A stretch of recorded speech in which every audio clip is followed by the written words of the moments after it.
కొట్టేసి మంగనూర్ గ్రామ కమిటీ తరపున వాలీబాల్ మరియు కబడ్డీ టోర్నమెంట్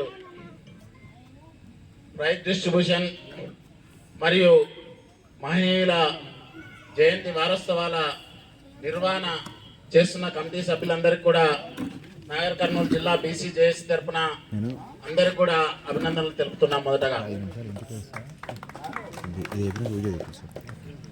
వేదిక మీద ఉన్న పెద్దలందరికీ, వేదిక కింద ఉన్న పెద్దలు మిత్రులందరికీ కూడా సామాజిక ఉద్యమాభినందనలు తెలుపుకుంటూ ఈరోజు మంగనూరు గ్రామంలో పూలే అంబేద్కర్ వారసులు తమ డిఎన్ఏను మేల్కొల్పిరని నాకు అనిపిస్తుంది.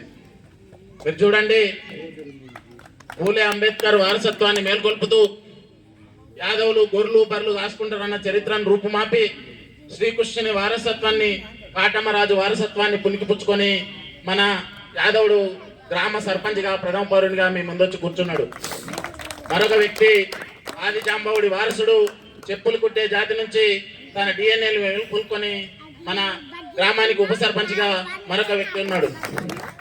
ఇదే స్ఫూర్తితో భవిష్యత్తులో బీసీలందరూ, ఎస్సీ ఎస్టీలందరూ కూడా ఐక్యంగా ముందుకెళ్ళి చట్టసభల్లో కూడా మనము మన ప్రాతినిధ్యాన్ని పెంచుకోవాల్సిన ఆవశ్యకత పూలే అంబేద్కర్ మనకు చెప్తున్నది కూడా అదే. వారి వారసత్వాన్ని పుణికిపుచ్చుకోవడం అంటే వారి మెడలో ఒక దండేసి మొక్కి ఎనిక్కిపోయి అగ్రకుల నాయకుల మోచేతి నీళ్ళు తాగడం కాదు. వారికి ఎదురుగా నిలబడి మనల్ని మనం సంస్కరించుకొని మనం వారి మీద పోటీకి, జనరల్ స్థానంలో కూడా పోటీకి దిగాల్సిన ఆవశ్యకత, అవసరం మనకి ఇప్పుడు ఏర్పడ్డది. అది అనివార్యత కూడా. ఎందుకంటే ఈరోజు ఈ సర్పంచుల్లో, వార్డు నెంబర్లో బీసీ, ఎస్సీ, ఎస్టీ రిజర్వేషన్లు ఉన్నాయి, కానీ చట్టసభల్లో ఎక్కడ కూడా బీసీలకు రిజర్వేషన్ లేవు. దానికోసం మనం ఎన్నో ఏళ్ళుగా కొట్లాడుతున్నప్పటికీ కూడా మన సభ్యులు ఎవరు కూడా పార్లమెంట్లో లేరు. మన వాదనకు బలం చేకూర్చడానికి పార్లమెంట్లో ఎవరు బలంగా కొట్లాడలేకపోతుండ్రు. కాబట్టి మనకు రిజర్వేషన్ లేవు. రిజర్వేషన్ లేనప్పుడు జనరల్ స్థానంలో గల్లా బట్టి గుంజీగా దిగాల్సిందే పోరాటం, అంతకు మించి అనివార్యత లేదు. మనకు బాబాసాహెబ్ అంబేద్కర్ చెప్పిన, పూలే చెప్పిన మనకు అదే చెప్తాడు. మనల్ని స్వతంత్రంగా రాజకీయం చేయమని చెప్తారు. ఎవరి కిందనో బానిసలుగా, చెంచాలుగానో ఉండకుండా మనల్ని మనం సంస్కరించుకోవాలని చెప్తారు. మనల్ని మనం సంస్కరించుకోవడం అంటే ఈ నిచ్చెన మెట్ల భారత వ్యవస్థలో కులం లేనిది ఏం జరగదు.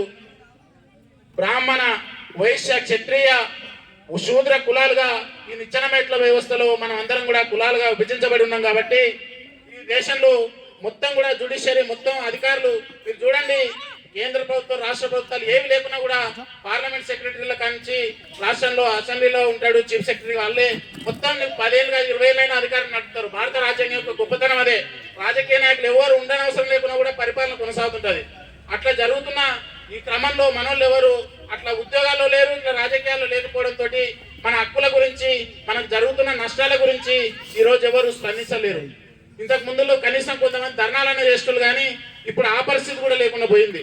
మన గురించి మనమే మాట్లాడాలంటే ఖచ్చితంగా మనల్ని మనం సంస్కరించుకోవాలి. సంస్కరణలో మొట్టమొదటిగా నేను చెప్పేది ఏంటంటే, ఈ మధ్య ఎక్కడికి వెళ్ళినా ఒకటే చెప్తున్నా, మనల్ని మనం సంస్కరించుకోవాలి. బీసీ కులాలు ఉన్నాయి, బీసీ కులాలు కనీసం వారి ఉపకులాల మధ్యనైనా వివాహాలు చేసుకోమని నేను చెప్తా ఉన్నా. ఉపకులాలు కూడా వివాహం చేసుకోకుండా, మీరు ఒకరితో ఒకరు కలవకుండా, ఒకరినొకరు సంస్కరించుకోకుండా మీరు రాజకీయం చేయాలని పోతే అది ముందుకెళ్ళడం జరుగుతలేదు. పూర్వం నుంచైనా ఉన్న వ్యవస్థనే, ఒక రాజు ఇంకో రాజు మీద యుద్ధానికి వెళ్తే వాళ్ళిద్దరు ఒప్పందం ఎట్లా జరిగేది, కూతుర్నిచ్చి ఒప్పందం చేసుకునేటోళ్ళు. అప్పుడు ఆ బంధం బలపడి 2 రాజ్యాల యొక్క సైనికులు కలిసిపోయి బలంగా తయారయ్యేటోళ్ళు. అందుకే నేను చెప్తున్నా, బీసీలు కానీ, ఎస్సీలు కానీ, ఎస్టీలు కానీ మొదటగా ఉపకులాల మధ్య కనీసం వివాహాలు చేసుకోండి. మీ బంధం బలపడి రాజకీయంగా కూడా మీరు బలపడతారు. అలాగే ఈరోజు భారత పార్లమెంట్ లో మహిళలకు 33% రిజర్వేషన్లు ఇస్తా అంటున్నారు. మన ఎస్సీ, ఎస్టీ, బీసీల్లో ఒక్క మహిళ కూడా గ్రామ స్థాయికి కూడా రావట్లేదు రిజర్వేషన్ లేకుంటే. అట్లాంటి పార్లమెంట్కు, అసెంబ్లీకి మనల్ని పోతారా? పోరు కదా. మరి 33% రిజర్వేషన్లో ఎవరు వైపు కూర్చోవాలో పార్లమెంట్లో అది తప్పకుండా బీసీ మహిళలకు అమలు చేయాలని చెప్పేసి మనందరం కూడా గట్టిగా డిమాండ్ చేయాలని ఈ సభా వేదిక నుండి కోరుతా ఉన్నా. అలాగే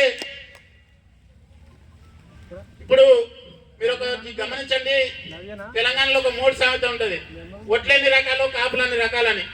అన్ని రకాల కాపులు కలిసి రెట్లయితేనే ఈరోజు తెలంగాణలో కానీ, ఆంధ్రాలో కానీ రాజ్యాధికారంలోకి వచ్చారు. మనం కూడా అన్ని కులాల్లో, ఉప కులాల మధ్యన ఒక కులంగా కలిసిపోయి రాజ్యాధికారంలో రావడానికి మీరందరూ కూడా ప్రయత్నం చేయాలని కోరుతా ఉన్నా. అలాగే సత్యశీల అన్న స్ఫూర్తితోటి ఒక్క చిన్న పాట నేను కూడా వాడతా. మనలో దాంట్లో లంగలు ఎక్కువైపోయారు, మరి ఏం చేయాలని అని అంటారు అందరూ. ఒక్కడే మాట,